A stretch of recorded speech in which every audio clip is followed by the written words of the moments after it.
Ma'am, don't move. Judge Baines, you're under arrest. For what exactly? We'll talk about that downtown. Hands where I can see them. Officer, Keep them right there. Turn around. you're making a mistake. Step back against the vehicle. Place your hands behind you. Better have probable cause. Left wrist first. There we go. This won't hold. We'll see.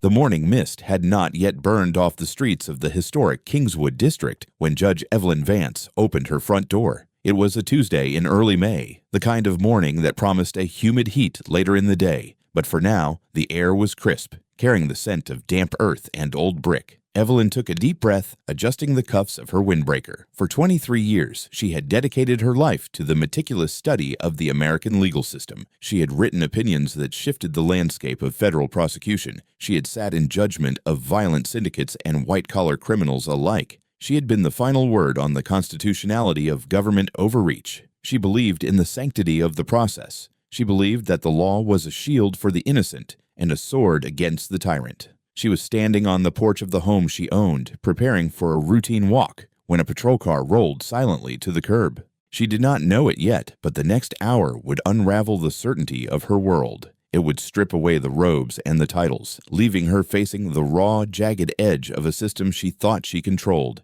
It would be a collision between unchecked power and absolute knowledge, captured in high definition, destined to become a landmark case in the fight for civil rights. But before the gavel would bang, before the settlements were signed, there was just a woman, a police officer, and a terrifying misunderstanding that was no misunderstanding at all. This is the story of what happens when the law comes for the law itself. Before we step onto that sidewalk, I want to ask you a question. How safe do you feel in your own front yard? Hold that thought, and if you appreciate deep dives into stories that expose the cracks in our system, make sure you're subscribed. You're not going to want to miss how this ends. To understand the magnitude of what happened that Tuesday morning, you have to understand the woman standing on the porch. Evelyn Vance was born in 1971 in North Philadelphia. She did not come from money. She came from a lineage of resilience. Her father, a warehouse foreman, was a man of immense dignity who walked through the world with a carefully cultivated caution. Evelyn watched him. She saw how his posture changed when a police cruiser drove by. She saw the subtle tightening of his jaw, the way he would slow his movements, ensuring that nothing he did could be misinterpreted as aggression. By the time she was 18, her father had been stopped by local police 19 times. 19 times he was pulled over, questioned, or frisked while walking home. 19 times he came home with his freedom intact but his spirit abraded. He was never charged. He was never cited. He was simply a black man existing in spaces that officers decided required auditing. Her mother, a librarian named Sarah, took a different approach. She didn't just teach caution, she taught combat.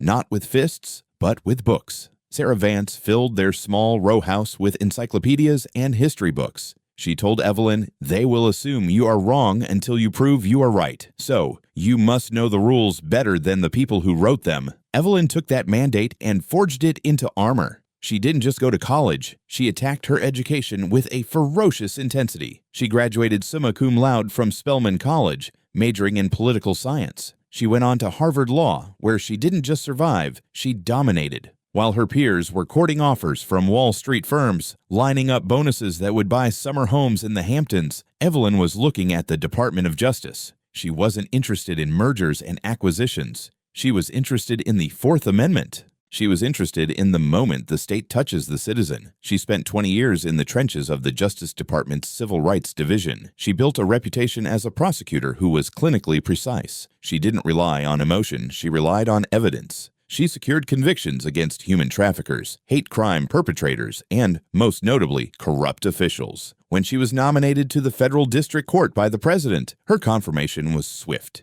She was viewed as a moderate, a jurist who respected the letter of the law above all else. For the last 12 years, she had sat on the federal bench. Her courtroom was a sanctuary of order. She was known for her intolerance of sloppy police work. If an officer brought a warrant that was vague, she threw it out. If a prosecutor tried to hide exculpatory evidence, she sanctioned them. She had sent 52 law enforcement officers to federal prison for violating the rights of suspects. She knew the cost of a badge used as a weapon. Evelyn lived in Kingswood, a neighborhood of grand 3-story Victorian homes that had once been the province of the city's industrial elite. Over the last decade, the area had gentrified, becoming a patchwork of old money and new professionals. Evelyn had bought her home 6 years ago. It was a beautiful structure with a wraparound porch and original stained glass. She loved it. It was her sanctuary. She had also installed a comprehensive security system, not because she was afraid of her neighbors, but because she was a federal judge who had sentenced dangerous people to life in prison. She had a high-definition doorbell camera and motion sensors that covered the perimeter. At 6:48 a.m., Evelyn stepped out. She was wearing a faded navy blue windbreaker, black leggings, and running shoes. She looked like exactly what she was, a neighbor going for a walk. She locked her front door and turned toward the sidewalk. At 6:50 a.m., Officer Daniel Hames turned his patrol car onto Chestnut Street. Officer Hames was 41 years old. He had been with the department for 11 years. He came from a family of cops. His father had walked a beat in the 80s, and his brother was a sergeant in a neighboring precinct. Hames was what the department called a productive officer. He wrote tickets. He made arrests. He hit his numbers. But beneath the metrics lay a troubling pattern that the department's early warning system had failed to flag, or perhaps had chosen to ignore. Hames viewed his patrol district not as a community to be served, but as a territory to be hunted. He operated on instinct, he claimed. He had a sense for when things weren't right, but that sense was calibrated by a lifetime of biases that he had never examined. As he rolled down Chestnut Street, sipping his lukewarm coffee, he scanned the sidewalks. It was quiet. The sun was just hitting the tops of the trees. Then he saw her. He saw a black woman in athletic gear walking slowly in front of a 3-story Victorian mansion. In Hames's mind, the equation didn't balance. In his mental map of the city, people who looked like Evelyn Vance didn't live in houses that looked like that. Therefore, she was an anomaly. Therefore, she was suspicious. There had been a bulletin at roll call 2 days ago about package thefts in the adjacent precinct, 3 miles away. That was all the justification Hames needed. He tapped the brakes. The cruiser slowed to a crawl. Evelyn heard the tires on the asphalt. She didn't turn immediately. She kept her pace steady. She knew the rhythm of a patrol car. She hoped it would pass. It didn't. The car pulled alongside her and stopped. Hames put the car in park and stepped out. His body camera beeped, signaling it was recording. The red light blinked on. Evelyn stopped. She turned to face him. She kept her hands open, visible, at her sides. She stood on the sidewalk 10 feet from her own front gate. "Morning," Hames said. It wasn't a greeting, it was a probe. His voice carried that practiced flat affect of authority. "Good morning, officer," Evelyn replied. Her voice was calm, the voice she used when addressing a nervous witness. "Can I help you?" Hames walked around the front of his cruiser. He hitched up his belt, a gesture of dominance that was as old as the badge itself. "We've had reports of suspicious activity in the area," he said. "Package thieves. You live around here?" Evelyn looked him in the eye. She saw the suspicion there. She saw the assumption. "I do," she said. "I live right here. That is my home." She pointed to the house behind her. Hames glanced at the house, then back at Evelyn. He smirked. It was a subtle, fleeting expression, but the camera caught it. He didn't believe her. The cognitive dissonance was too strong. "That house?" he asked, pointing to the Grand Victorian with the manicured lawn. "Yes, that house," Evelyn said. "Do you have some ID on you?" Hames asked. This is the moment where the script usually flips. Most people, nervous, eager to prove their innocence, would fumble for a wallet, apologize, hand over their papers, and thank the officer for doing his job. But Evelyn Vance was not most people. She was a scholar of the Constitution. She knew exactly where the line was drawn between a consensual encounter and an illegal detention. "Officer," Evelyn said, her tone hardening slightly, "I am standing in front of my own home. I am going for a walk. Unless you have a reasonable, articulable suspicion that I have committed a crime, or am about to commit one, I am not required to identify myself." Hames stiffened. He wasn't used to pushback. In his 11 years on the street, people did what they were told. When they didn't, it was obstruction. It was resisting. "I'm investigating a crime series," Hames said, stepping closer. He was invading her personal space now, a tactical escalation. "I'm asking you for ID to verify your residence. If you live here, it shouldn't be a problem." "It is a problem," Evelyn said, "because the Fourth Amendment protects citizens from arbitrary stops. You cannot stop me simply because you think I don't look like I belong in this neighborhood. That is not reasonable suspicion. That is bias." Hames' face flushed. He was losing control of the interaction. He felt his authority slipping, and his instinct was to grab it back with force. "Listen, lady," he said, his voice dropping an octave. "You're acting suspicious. You're refusing to answer questions. That gives me reason to detain you." Refusing to answer questions is my right, Evelyn countered. It does not create reasonable suspicion. You are making a mistake, officer. You need to get back in your vehicle and continue your patrol. Think about that for a second. Imagine having the confidence to tell a police officer on the street that he is wrong on the law. Most of us would be terrified. Evelyn was terrified too. Her heart was hammering against her ribs, but her training overrode her fear. She knew that if she folded now, she betrayed everything she had spent her life defending. What would you have done in this situation? Would you have handed over the ID just to end it? Let me know in the comments. Hames reached for his radio. Dispatch, show me out with one female at 4th and Chestnut. Uncooperative. Fits the description of a suspect for the burglaries. Evelyn watched him. What description? She demanded. There is no description that matches me, aside from my race. You are fabricating probable cause on a recorded line. Step over to the car. Hames ordered. He gestured toward the hood of his cruiser. Am I under arrest? Evelyn asked. You're being detained, Hames said. Hands on the car. For what crime? Obstruction of justice. Hames snapped. He reached out and grabbed her wrist. The contact was electric. Evelyn flinched. The doorbell camera on her porch, 30 feet away, captured the entire scene in wide-angle high definition. It saw the officer lunge. It saw the woman recoil. Do not touch me, Evelyn said, her voice rising. You are assaulting a citizen without cause. Hames spun her around. He was rougher than he needed to be. He wrenched her arm behind her back. Stop resisting, he shouted for the benefit of the microphone, though she was standing perfectly still. I am not resisting, Evelyn stated clearly. I am complying under duress. I am stating for the record that this is an unlawful arrest. Hames pulled his handcuffs from his belt. The metallic ratchet sound of them tightening around her wrists echoed in the quiet morning street. He shoved her forward, pressing her chest against the warm metal of his car hood. Down the street, a neighbor, Mrs. Gable, had come out to walk her dog. She stopped, staring. She knew Evelyn. She waved to her every morning. Now she was watching her neighbor being manhandled by the police. What is going on? Mrs. Gable called out.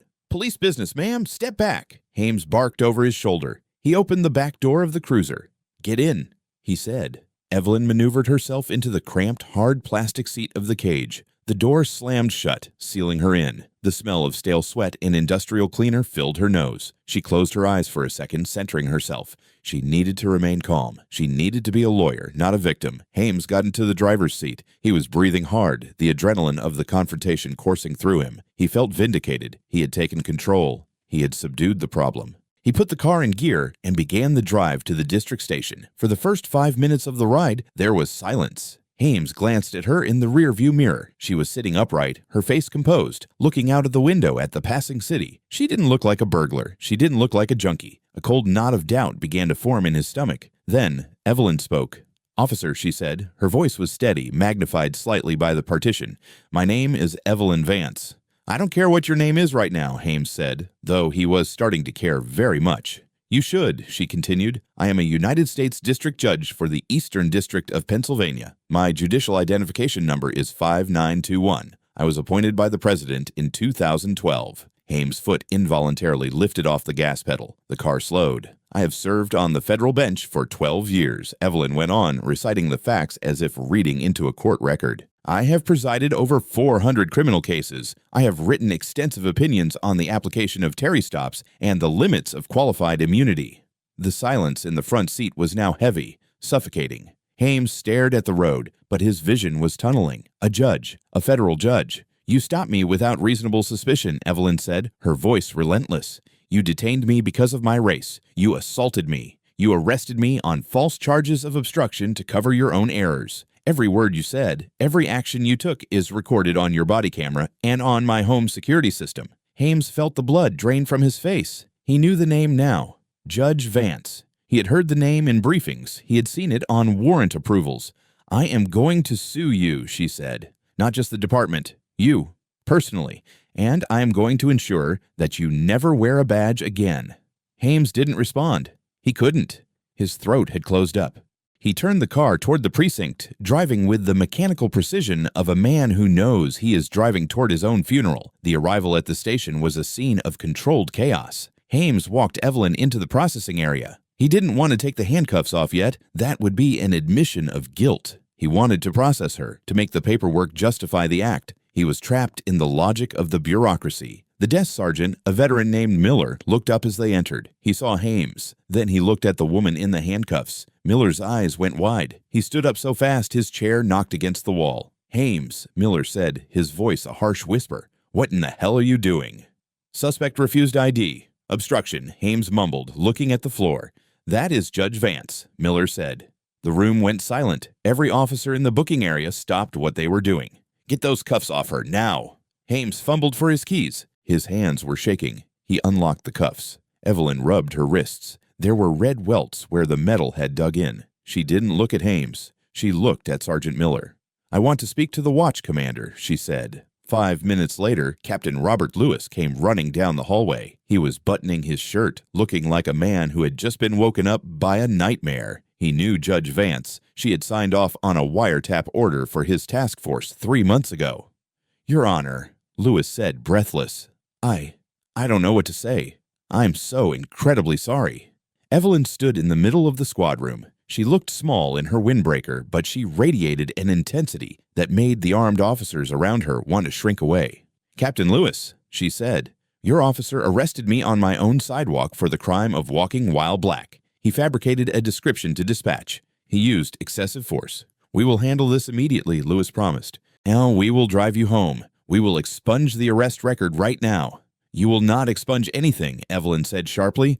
"You will preserve every document. You will preserve the body camera footage. You will preserve the dispatch tapes. I want the chain of custody unbroken." She looked at Hames, who was standing in the corner, staring at the linoleum. "I am filing a formal complaint with the Department of Justice," she said, "and I am contacting the FBI to investigate this precinct for a pattern of civil rights violations. If this is how you treat a federal judge, I shudder to think what you do to people who have no voice." Evelyn walked out of the station 20 minutes later. She refused the ride home. She called her husband, a corporate attorney, who came to pick her up. By noon, the machinery of justice had begun to turn. But this time, the gears were grinding against the police. Not for them.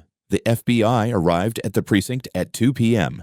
They seized the servers containing the body camera footage. They seized Hames' personnel file. What they found in that file was the smoking gun that turned a bad arrest into a systemic scandal. Officer Hames had made 2,500 stops in his career. A statistical analysis revealed that 85% of those stops were of African Americans. In the last 4 years, he had arrested 40 people for obstruction or resisting arrest in cases where the underlying crime was never proven. He had a pattern of manufacturing conflict to justify detention. The department's Internal Affairs Division had cleared him every time. They had looked at the reports and rubber-stamped them, but they couldn't rubber-stamp Judge Vance. The video of the arrest was leaked to the press 3 days later. It went viral instantly. The image of the petite woman in yoga pants calmly citing the Fourth Amendment while a burly officer twisted her arm became a symbol of the national mood. The fallout was swift and absolute. Officer Daniel Hames was fired 5 days after the arrest. The union tried to fight it, arguing he had made a good faith error, but the video evidence of him lying about the burglary description destroyed his defense. 2 months later, federal prosecutors indicted Hames on charges of deprivation of rights under color of law and falsifying official records. He faced up to 10 years in federal prison,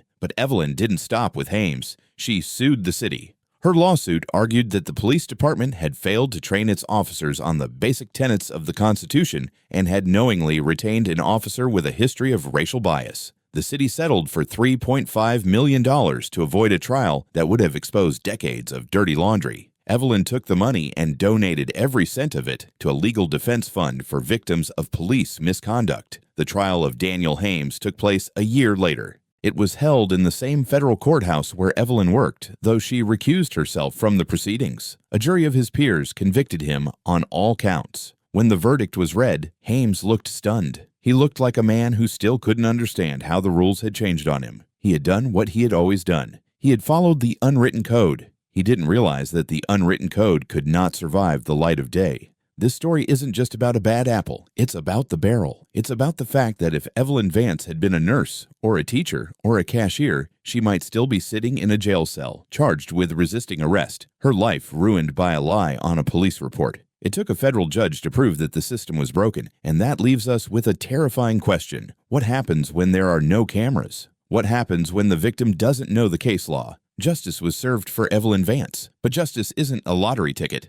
It shouldn't depend on who you are. It should be the baseline. The next time you see a video like this or hear a story about resisting arrest, ask yourself, what actually happened before the camera started rolling? If this story moved you, if it made you think, hit that like button and share it with someone who needs to hear it. And tell me in the comments, do you think the outcome would have been different if she had told him she was a judge right at the start? Or was it important that she proved he would arrest her simply for being who she was? Thanks for watching. Stay safe out there and know your rights.